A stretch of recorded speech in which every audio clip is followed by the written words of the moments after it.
Mumbai Indians மற்றும் Chennai super Kings அணிகளுக்கு இடையில் இடம்பெற்றிருந்த போட்டியில் சென்னை சூப்பர் கிங்ஸ் அணி அபாரமான வெற்றியை பதிவு செய்திருக்கிறது.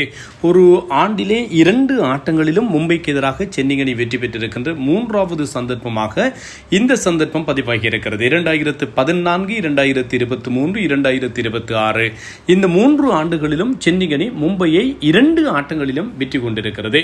இது மாத்திரமல்லாமல் சென்னை மற்றும் மும்பை இந்தியன்ஸ் அணிகளுக்கு இடையில் இறுதியாக இடம்பெற்றிருந்த 7 ஆட்டங்களிலே 6 ஆட்டங்களை சென்னை தான் வென்றிருக்கிறது.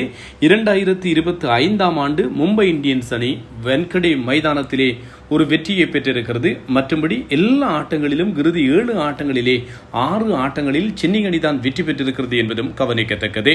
இத்தோடு மாத்திரமல்லாமல் சென்னை மற்றும் மும்பை இந்தியன்ஸ் அணிகளுக்கு இடையில் 2020 ஆண்டு முதற்கொண்டு விளையாடப்பட்டிருக்கின்ற 13 ஆட்டங்களிலே சென்னை அணி 9 ஆட்டங்களை வென்றிருக்கிறது. 2008 தொடக்கம் 2011 சரிக்கு சமமாக விளையாடப்பட்டிருக்கிறது. 4-4 என்று இருக்கிறது. 2012 தொடக்கம் 2019 வரை மும்பையினுடைய ஆதிக்கம் இருக்கிறது. 13 ஆட்டங்களில் மும்பை வெற்றி, சென்னை அணி 7 ஆட்டங்களில் வெற்றி. அந்த காலப்பகுதியில் 20 போட்டிகள் விளையாடப்பட்டன.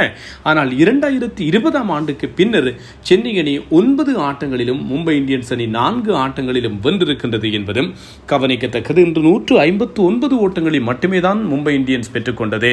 11 பந்துகள் மீதம் இருக்கு. 8 விக்கெட்டுகளால் சென்னை வெற்றி பெற்றது.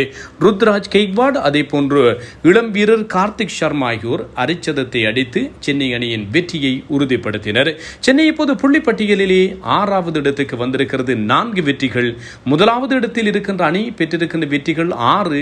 6வது இடத்தில் இருக்கின்ற சென்னை அணி பெற்றிருக்கின்ற வெற்றிகளினுடைய எண்ணிக்கை 4 என்பதும் குறிப்பிடத்தக்கது. ஆகவே சென்னை இன்னும் கொஞ்சம் முயற்சி செய்தால் ஏதாவது மாற்றங்களையும் மாறுதல்களையும் ஏற்படுத்தலாம். நான் தரணிதரன்.